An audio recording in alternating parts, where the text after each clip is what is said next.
I'm Mike Hawkes. And I'm Kevin Spangenberg. Welcome to In Between Charges, the perfect podcast to listen to whilst dusting off the holiday blues and, of course, waiting for your EV to charge. We bring you all the information about what happens in between charges, behind your charge points, and behind the scenes of the EV ecosystem. The new year is here, and with it, we bring you some terrific new guests, new points of view, and dilemmas to be solved for. On our first episode of 2023, we will chat about one of e-mobility's most misunderstood elements, roaming. While the word roaming may bring to mind an exorbitant cell phone bill from that holiday abroad, in the EV industry, roaming means something different. It drives the electric mobility revolution forward by making charge points from different networks available to all EV drivers, no matter what app they use. Or at least, that's the ultimate goal. But there remains a lot of work to be done until we have a truly accessible and interoperable network of charge points throughout Europe. Today, we are joined by Hubject CEO Christian Hahn. As the leader of Europe's largest roaming platform, Christian shares with us some industry insights and challenges, including how many solution providers don't yet see the benefit of opening their charging networks, how a lack of international standards can create headaches for your everyday EV driver and business owners alike, and the many misconceptions around why roaming is a critical component to widespread EV adoption. So plug in, hopefully at a charge point of your choice, thanks to roaming, grab a coffee, and enjoy. Welcome to the podcast. And today we're super excited as we're joined by Hubject's CEO Christian Hahn. Welcome to the show, Christian. Thank you for having me. Thank you. There's a couple of topics we want to get into a little bit, not just around the role Hubject is playing, but also some of the themes around people's experience in trying to access charge points, companies' experience in terms of interoperability, some of the other topics also that might have started to emerge, both with the companies who are basically driving the agenda for EV charging, whether it's a charge point operator or could even be the regulator, for example, and then both people's experience. But I think before we get into it, Christian, you've been a pretty focal part in the e-mobility industry for quite some time. And obviously within a pivotal company, central to the whole e-mobility space is Hubject. And can you maybe start by telling us a little bit about yourself and your journey through mobility and what kind of took you to the position you're in today? Happy to do so, Mike, and thank you for the kind words. As mentioned, I'm Christian, having the pleasure of representing Hubject today. And what brought me to this topic, frankly speaking, my first experience with EV charging related topics happened in 2008 when I worked still as a consultant for energy companies. And at this time, the topic came to the European market somehow, right? More and more energy companies, they try to understand if and how they can offer services around this. And therefore, I was asked to organize a tender for a couple of German utilities, acquiring the first charging stations for them. And at this time, we tried to acquire charging stations which were able to offer charging with up to 32 kilowatt, which of course nowadays is not really exciting anymore. Right now we talk about 350 or even 2 megawatt of power level for charging stations. But then it was already quite challenging to find companies who are able to provide charging stations and especially fulfilling these requirements. And we all know that EV charging somehow includes charging stations, includes electricity, includes cars, and a lot of, at least from my point of view, a lot of digital services. I'm quite sure that we will discuss a bit later about the challenges, but from my point of view right now, and that's kind of similar to 12, 13 years ago, yes, of course, we became a bit more mature, but still it's a kind of early phase, and therefore I think it's super important for companies like Hubject, but also Monta and many other companies to work jointly to enable the mass market. That's all what we're looking for, right? That we sooner or later see that electric vehicles will be used everywhere. And frankly speaking, and kind of unfortunately, also from my point of view, but we see that this is so super important, not only from a convenience perspective and not only from a perspective about using more renewable energy, but it seems, at least for the European market, that there's no alternative soon anymore in place. In fact, I then joined Hubject in 2012. Having now the pleasure of being at Hubject for more than 10 years. It took us some time, frankly speaking, as an industry to reach the actual phase. But of course, that has completely changed now. And we see that e-mobility is one of the big topics right now. And also I have a personal reason. I have 3 kids. And of course, for them, it's somehow not understandable how we could even waste all the resources in the past. And whenever I'm talking about them, they just know, okay, e-mobility is the thing. If you want to keep cars in place, they need to be electric, full stop, nothing else. And that's really interesting to see how also younger generations have so much changed their perspective and that they're not interested anymore in using fossil-based mobility instead of switching to emission-free mobility. You touched on this kind of central role of charging infrastructure, and we see this very clear interface starting to emerge that didn't exist before between the grid and then also mobility and ultimately drivers. And that creates a very kind of complex landscape. There are lots of different individuals who are trying to play in the space. What role is Hubject playing specifically within this emerging space? We as Hubject, we are calling ourselves a pure B2B company. So therefore, we are only working with other companies. And the way we are working is based on the strong belief that EV charging should be accessible to everyone. And more specifically, every EV charger should be accessible for every EV driver all around, because we believe that this is one of the most important things, how we can make sure that we are reaching the mass market.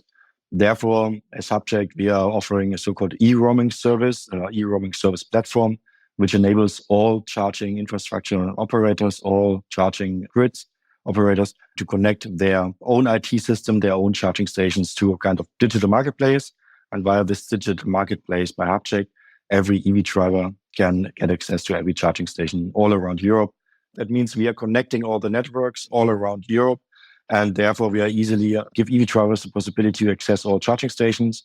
This is also a bit supported by European regulation. You know that we are facing a lot of regulatory impacts on our industry all around Europe. And we also know that in Europe, regulations are also kind of our thing, right? And there we see that e-roaming is also becoming one of the standards in the future. And as mentioned, we believe it totally makes sense. And it doesn't matter if it's a green, blue, yellow, red operator, so to say. What's kind of the short version you give that you would explain to someone who's not as, we work at Monta, we're in this, we understand the difficulties, and obviously you do, but maybe you can kind of give it for the everyday EV driver, why can't they charge everywhere, and why is interoperability so complex of a problem? Kevin, that's a great question. And unfortunately, I don't have yet a final answer on this, because I'm every time impressed again when I'm going to a network operator, which is not yet accessible by other EV drivers, and telling them, hey guys, wouldn't it make more sense if you can increase utilization, right? Because business model based on charging infrastructure is very much based on utilization. Maybe that's even the most important KPI. The more EV drivers are charging there, the more successful your business model will be. And whatever network operators are doing, but they won't be able to address the whole market by themselves only. That's not how things are working. And therefore, the market is also way too complex. So if I would have a better answer on this, I would be very satisfied, Kevin, but I don't get it, because in the end, it should be in the interest of every operator having as many charging transactions as possible, and therefore doing roaming and any other kind of approaches as well. But frankly speaking, we are still in a young industry, and therefore political/strategic approaches also play a role. But I know that some players are still believing that when they are not opening up right now, then they will maybe be the only one who's surviving, which again, I don't think so.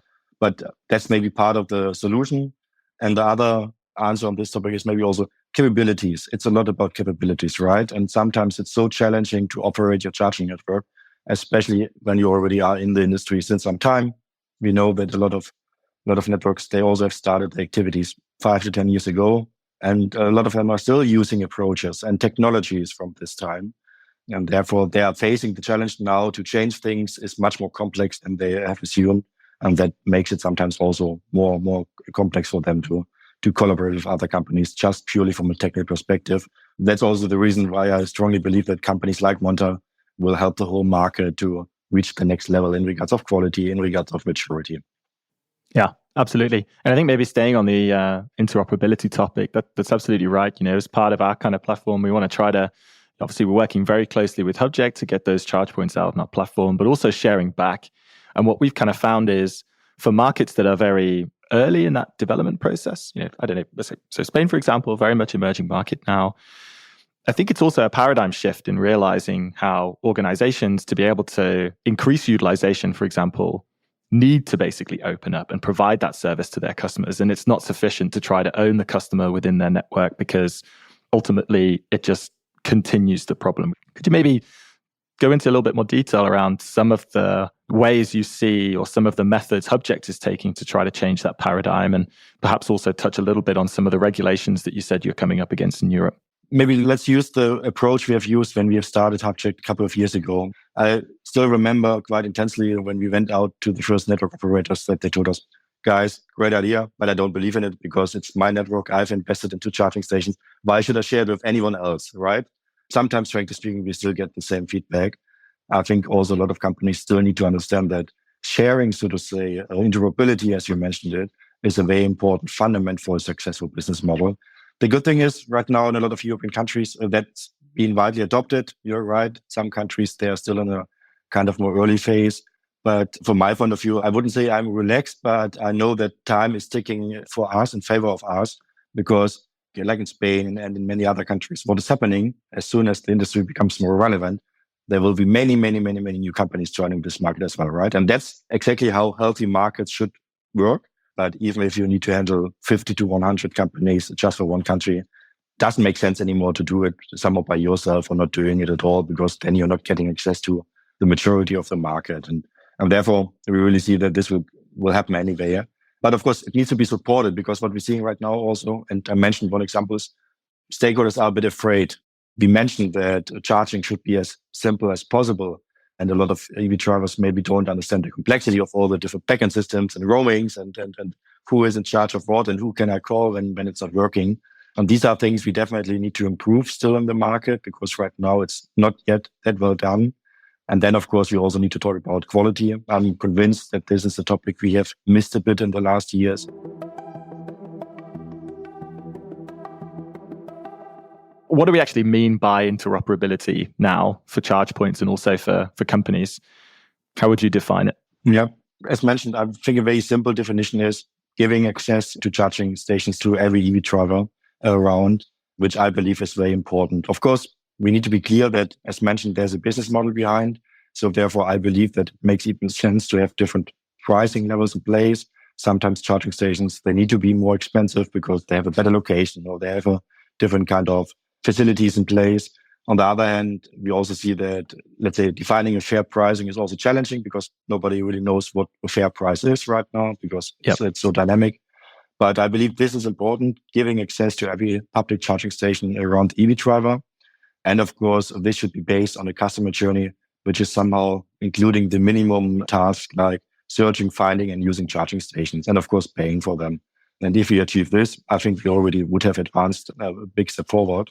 But what we are right now seeing, and I think that's really important to keep in mind, is that interoperability is very much focusing on accessing charging stations. And that's great, don't get me wrong. That's exactly also our main focus. But in a very soon next step, we need to focus, when we talk about interoperability, for managed charging sessions, so smart charging, bidirectional charging. Because there's one thing for sure, if we are not able to set up now a proper fundament for interoperability for charging, then we won't be able to set up a big smart charging approach. So we have somehow managed to set up a kind of new ecosystem, right? So as mentioned, charging is having a strong background in energy and the energy world.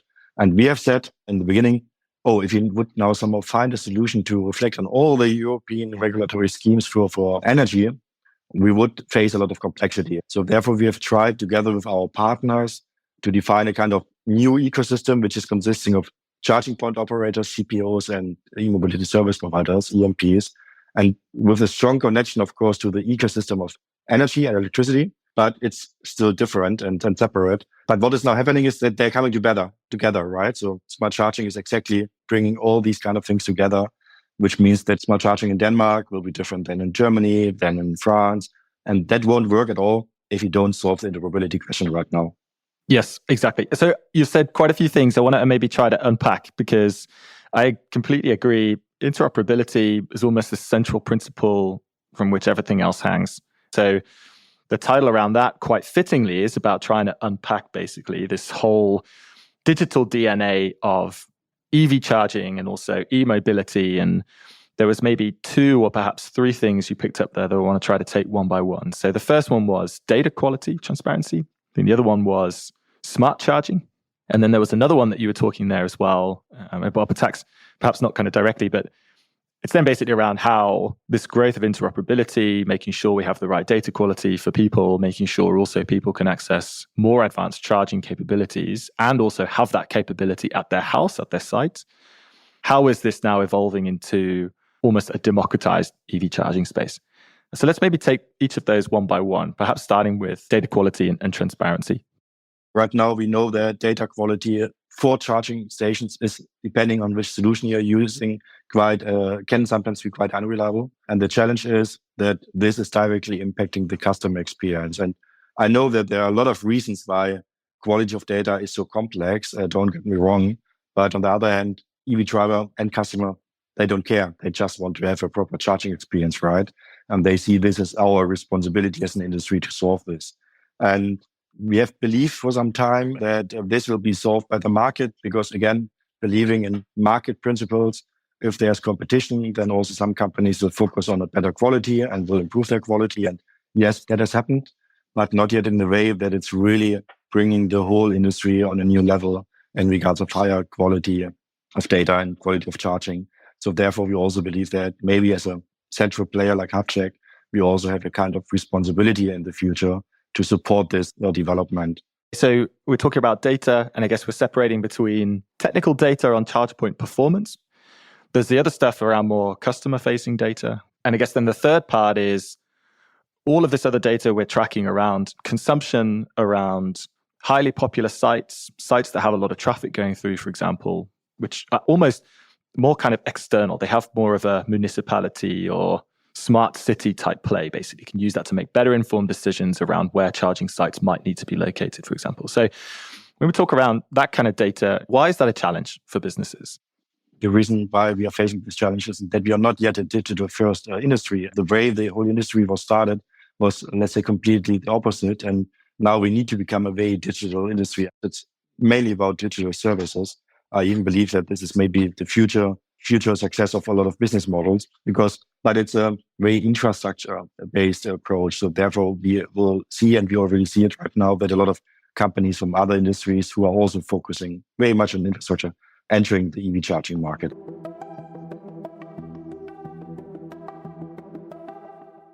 The challenge, and maybe this also comes down to expectation. People purchase an EV car, highly advanced technology. People understand that technology and almost expect the same of the charge points. But I think it's a really interesting point that you make, which is whilst it is an industry now that's been around 10, 15 years, the charging infrastructure in those organizations haven't been digital led. So we do deal a lot with legacy systems, legacy infrastructure, which causes some of that variability. And that's then ultimately what the driver sees. And there are now companies that are trying to change that, trying to use it in a different way. I think it's interesting. One of the things we're kind of talking about now is how do we make that through our app basically more available to individuals? Not to try to call out individual charge points, but just to say, be prepared, plan for the right journey and time that you need if you're going to use this charge point.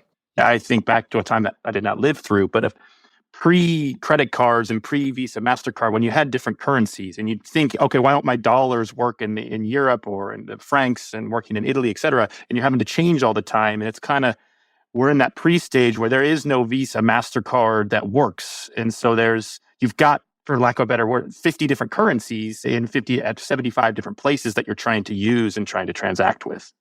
Exactly. I totally agree, Kevin.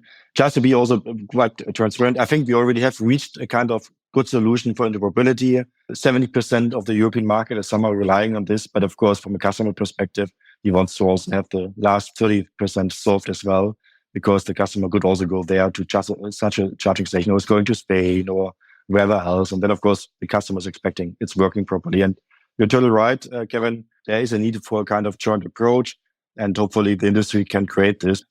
I'm impressed by a lot of solutions on the market, of course, including also Monda, that you're really focusing very much on the customer experience. From my point of view, the big question is, do we need to find a better solution to try to give the customer the possibility to still solve a complex topic by himself or herself? Or do we try maybe to solve the complexity by just taking out the customer of making these kind of decisions? So what do I mean? I believe that topics like guided charging will become more relevant. Because again, taking my parents, they don't want to go to a specific charging location. Normally, they just want to get a recharge for a fair price. And maybe they want to drink a coffee nearby, something like that.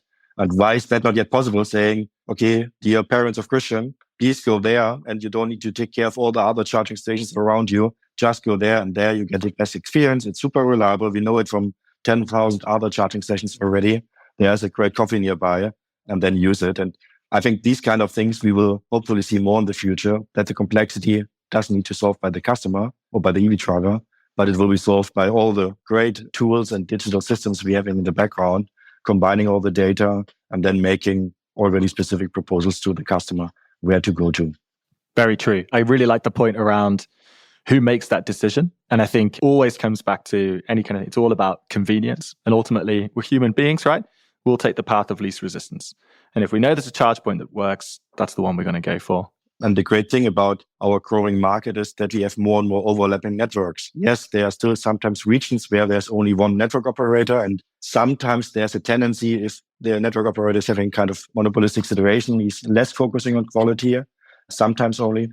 But as soon as you have more and more overlapping networks, then customers have the possibility to use only highly available charging stations, for example. But again, I believe this choice shouldn't be made by the customer at all, or by the standard customer, but it should be made already for him in the background, and then only the relevant charging stations are being shown, and my routing systems are directly leading me to the right charging station, which fits to my preferences.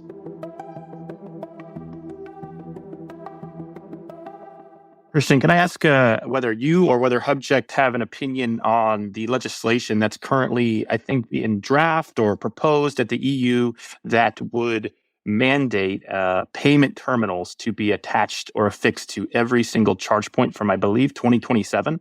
Has Hubject taken a position on this, and do you believe that will improve accessibility to charge point and interoperability on the European continent? I think the reasoning behind this regulation is fully understood. The European Commission wants to make charging as easy as possible, right? And we all have said that this is also our interest. And from a perspective of someone who's maybe not that much in the industry, direct payment seems to be the logical next step, because then you can simply swipe your credit card and that's all in regards of payment. But we mentioned it already. The customer journey for charging is much more complex than payment. And paying for your charging station, frankly speaking, was never a big issue. It's more about getting access, finding the next charging stations, all the things we have just discussed, reliability. And I fear a bit that the European Commission is now assuming that the new regulation is solving everything. Instead, it's just creating more complexity, because unfortunately, the way the regulation is being defined requires a physical credit card terminal at a charging station, including AC chargers as well. And I know that a lot of charging stations, AC charging stations, are even not capable of having a physical terminal in place. So hopefully they will change this regulation.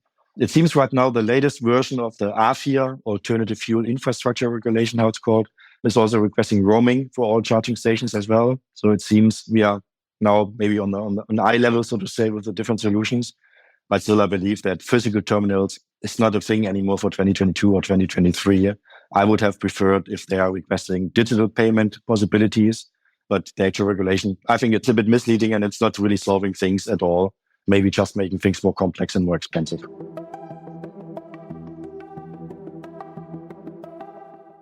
So maybe could we continue with this interoperability theme? So payment, we think maybe the AFIR, maybe solving the wrong problem, is trying to solve a problem with the wrong solution, potentially. But if we're talking about interoperability, and Hubject has, I think we checked before, Mike, maybe it was around 400,000 charge points, maybe even more. Christian, I'm sure you have the exact number, available on your platform for operators all over Europe to access, sign contracts, and sign deals with other operators to make my charge points available to you. Your charge points are available to me. But I spoke with our roaming manager before this, and he lives in Hubject. He knows this. He lives and breathes it. And I said, what are some challenges that we see on there? And he kind of noted that some operators don't even have a CPO offering on the platform. Others have quite high startup fees, north of 50,000 euros sometimes. They say, you want our charge points? We would like 50,000 euros to make them available. So those to me strike me as a couple of big barriers to interoperability. Us at Malta, we try to take a play nice approach, open, transparent. The thousands of charge points that we have, they're available to you. We'd like to have yours. We'll give you ours. How do we kind of overcome those within the Hubject platform to make sure that Europe is truly interoperable? First, you're totally right. So our approach right now is being used by more than 1,000 companies, and we see that not all of them are behaving like as expected, because even if they are using interoperability, they're not fully convinced and they still want to play their own thing. And for us, it's every time the same challenge. Do we somehow accept this, or do we need to deny these companies using our solution? And the bigger we are becoming, the more we are growing, the more challenging such a decision is, right? Because we don't want to keep anyone out of the market. Because as mentioned, we believe that only collaboration is moving us forward. But on the other hand, based on a lot of legal topics, we are unfortunately not really able to define what is the right price or not. And for sure, this access fee you're mentioning, where you need to pay a large amount of money to the operator just to get access to the network without any charging transactions, is completely the wrong approach. And we are constantly working with these companies to helping them understand that a different approach would be much better. But coincidentally, I spoke yesterday with exactly this company, visiting them yesterday. And I also discussed with them again, why are they behaving so? They told me, Christian, I'm not able to handle all these hundreds of EMPs on your platform properly. So I need to make sure that I'm working with the largest one because they are needed for increasing my utilization as discussed. But the smaller ones, they are not yet in my perspective, because if I would need to onboard them to my processes and to set up, accounts and stuff like that would be way too complex for me. So therefore, I'm trying to keep them out. And I find this challenging for two reasons. First reason is we are not yet having a maturity level in place in the industry where we can handle these kind of things, right? And we are just on the beginning. So whatever's happening, but from my point of view, in the next years, we will see more companies in place because the market becomes more attractive. And then these companies would need to find a solution to make this happen. And the second topic is, I truly believe that small companies, startups have a very important part of the future of our industry, right? Because everyone is starting as a small company. I hope that also all the systems and processes in the background become more mature as well, so that you don't need to find a solution how to handle several companies. It's just going automatically. As mentioned, digital first is exactly the approach we need to have in place. But unfortunately, there's no one single solution in place. And also talking about Hubject, you know that we have some, let's say, more well-known shareholders in the background, investors in the background. And then unfortunately, this also requires then sometimes for us to fulfill specific rules, to not being able to saying what is a good price. And therefore, our solution is, as mentioned, speaking with companies and transparency. Great answer. Maybe it's a loose link, but I think I want to try to link it into the next theme that was coming out. So we've talked now about price points, major operators, smaller operators trying to enter the space. We're talking also about mass EV adoption, this kind of utopia whereby prices are transparent. Electricity, at least, is something which is mindfully consumed. And we know as well, we can do things like peak shaving. We can make sure that we're avoiding periods basically of very high demand, which then puts undue stress on the grid. We're talking also a lot about mass EV adoption. What do we mean by that? Is that something that's actually possible? Perhaps it then starts to talk about the role that this long tail of the volume of charge points and how people are using it will play in actually enabling that mass adoption, and the role that the small operators might play, but then also the role that individuals will play and be able to do it, which kind of turns a little bit into this democratization, basically, of EV charging. I'd be interested to hear your view a little bit on what that means. What do we actually mean by it? Is it about people sharing their charge points, or is there something on a much larger scale? And how will that basically help the transition towards mass EV adoption and e-mobility? When we talk about charging infrastructure, we are normally separating between public charging stations and the private charging stations. So what is a public charging station? It's operated out there, either in parking garages or at streets or similar locations. And of course, private charging points could be my wallbox at my house, for example. And we know right now that the majority of charging stations are installed on private grounds. And I think it's a great question to discuss how we can also include these wallboxes and these private charging stations that also can include company charging stations and things like that into a kind of more digital network as well. The biggest challenge we are facing here again is regulation, because all over Europe, regulation is done differently. And if I would share my wallbox with anyone else, I would become a CPO, a charging point operator, and then I would need to fulfill the German regulation on being a charging point operator. And it doesn't make sense at all, right, for one charging station.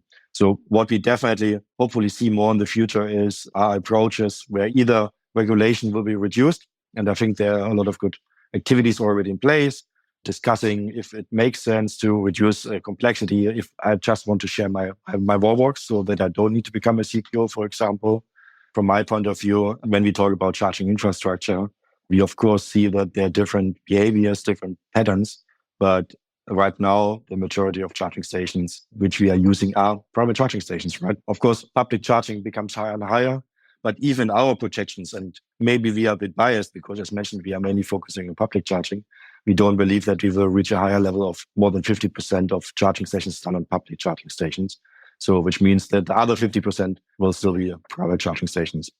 We see from our point of view that also the differences, they are becoming more and more similar. So we also have now connected a lot of private charging stations to our roaming platform. There we are focusing on very specific use cases, but in the end, the processes in the background, authorization, getting access to charging station, maybe invoicing the charging station on a specific company account, it's completely similar to what we see on public charging stations. And the last big step from my point of view would be to solve the regulatory question so that you can also easily integrate private charging stations into a kind of more European network. Mike and I, as part of the expansion team at Monta and looking at new markets, we're well acquainted with the regulatory questions that each country and Europe as a whole pose. We're dealing with electricity, we're dealing with many different stakeholders, and we're dealing with the government and utilities. And there are a lot of different people that want a piece of the pie or want to tell others how to divide up the pieces of the pie. That's also one of the challenges we are facing from a more strategic perspective, that we see right now that we are not able to install enough charging stations to reflect on the growth of electric vehicles. So we urgently need to change all the topics which are hindering us, which are slowing us down right now to install charging stations. I think that's definitely becoming a bigger issue right now, that the whole approach of getting allowances to put charging stations on the ground is really starting to slow us down and impacting us in a negative way. You know all the numbers, right? So we know that right now we would need to install only in Germany, and I'm quite sure that similar numbers are available for every other market, 10,000 charging stations per week. And I think right now we are able to install several thousands per month. So every month the gap becomes bigger and bigger and bigger. And we see that this is already starting to impact also the decision of people to buy or not buy an electric vehicle. Don't get me wrong. I think in a lot of cases, it also makes sense to have a more formal approval process in place. But also in a lot of cases, I think it's too complicated, and that slows us down right now.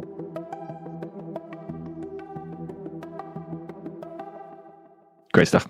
Okay, Christian. So then the final topic, then we want to talk a little bit about, you maybe alluded to it in your kind of final point. We have a very high volume of charge points that we need to install, at least to hit this kind of directive kind of ratio of 10%, basically, the volume of charge points that to EV cars that the European Commission puts out there. We also have a way to go to lower the barrier for people to purchase an EV car, whether it's a price point decision, whether it's a range anxiety decision. I think particularly interested in how some of the technologies that we have now are going to progress over the course of the next 5 years. And could you maybe talk to us a little bit about which of those digital technologies do you see being particularly pivotal in kind of changing and increasing that pace of charging infrastructure, EV adoption? So when we talk about the next coming years and what is going to happen, then I believe that one topic, and that's a topic which wasn't that much in focus in the last year, is, and we need to take care of this, is IT security. I truly believe that the whole market has evolved a lot, but this topic is, and I know that's a very special topic, but it's still nevertheless important, especially when we are reaching a mass market, that IT security is something which is being solved in a much better way. We know already quite well from a lot of studies that the actual way we are doing things is not yet secure. And we also see more and more often that charging stations are getting hacked. We see more and more ideas on how you can even impact the electricity grid by accessing charging stations, right? And I believe that this is something we need to be better prepared of, because right now we see that we are moving into a kind of integrated energy ecosystem consisting of electric vehicles, charging stations, and the electricity grid. And to make sure that this integrated energy ecosystem is not being affected in a negative way because we haven't done our homework as the EV industry, I think we really need to take care of this topic more urgently. As Hubject, we are working on some topics around use case called plug and charge, where you can seamlessly plug in the car into the charging station. And then there's a secure communication between the car and the charging station. And we believe that this is also impacting the customer experience in a great way. But the reason why we are pushing on this topic that much is because to enable this use case, you need to implement a lot of IT security requirements on everyone's side. And we believe that this is one of the most important next steps to focus on this topic. Because sooner or later, the whole charging market becomes even a critical infrastructure, which of course is super challenging. We just talked about how big and how complex the market is, right? And it's great to have companies like Monta and other companies who are really pushing forward. But many other companies, they've started much earlier, and then they are facing this complexity, how to change things afterwards.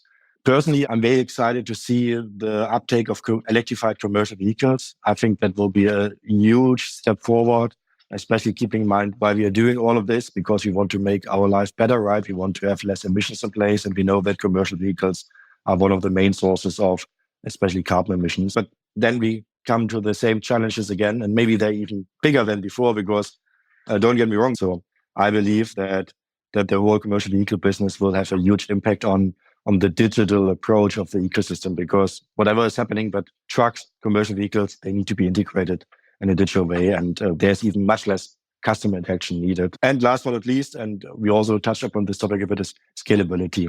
Again, I'm impressed how much the whole market has been growing in the last years, and even our projections. And again, I'm quite sure that we are a bit biased and too positive sometimes in regards to projections being in the market for some time.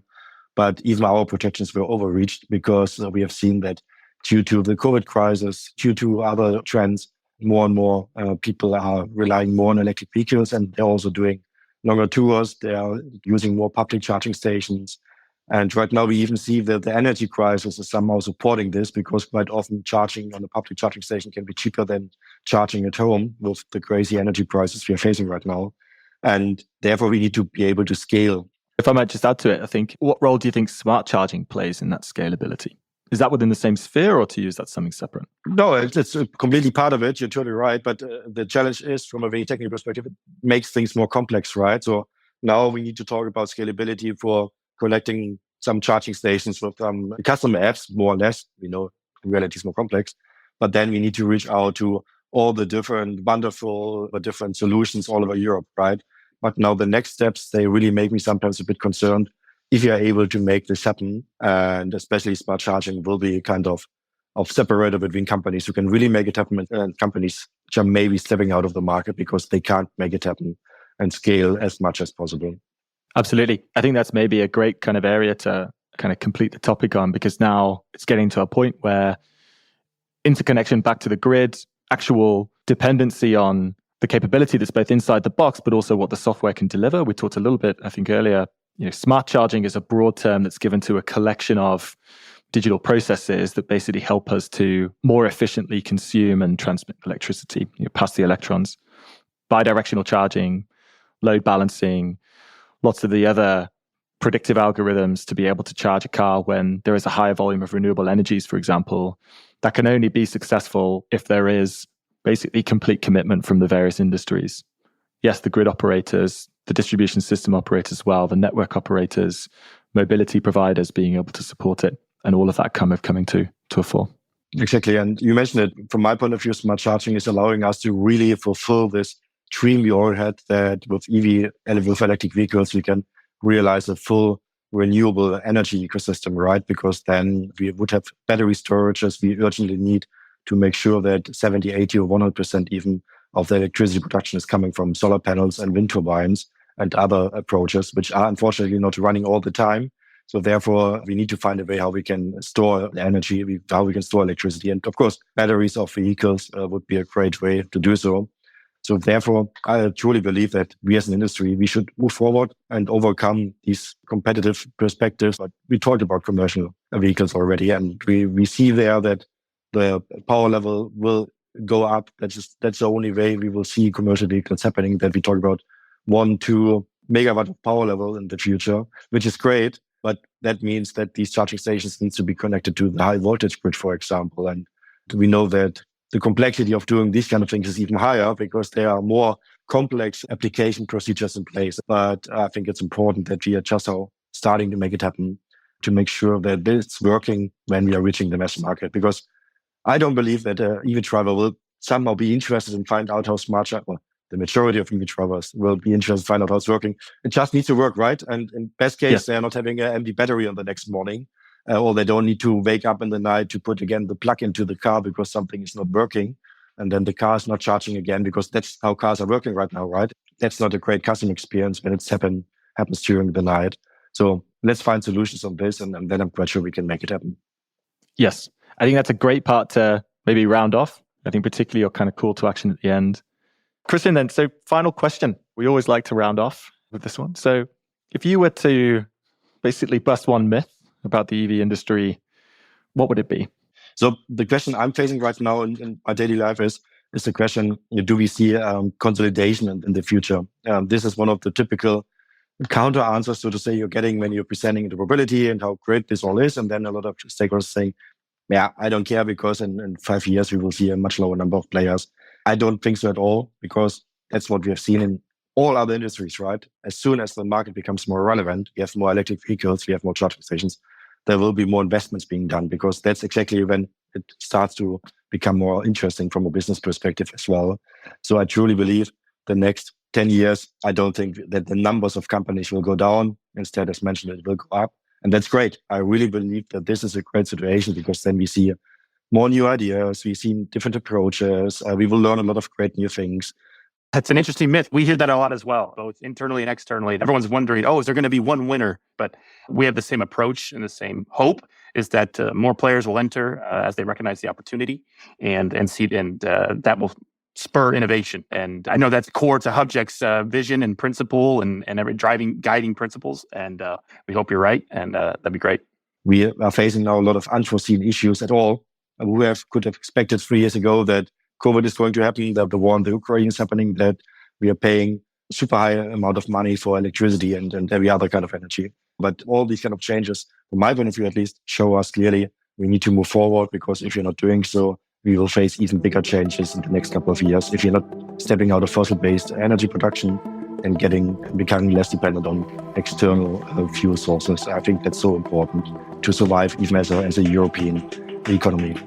Absolutely. Perfect. Christian, thank you very much for your time. Gentlemen, thank you. Really appreciate the great discussion. Likewise. In Between Charges is a podcast from Monta, the charging software for all your EV needs. This podcast is produced by Rocio Fortuny and edited by Risto Dimitrov. Thanks for listening. If you want to keep up with the latest news about the show, follow Monta on Instagram, LinkedIn, Twitter, and Facebook. Happy roaming.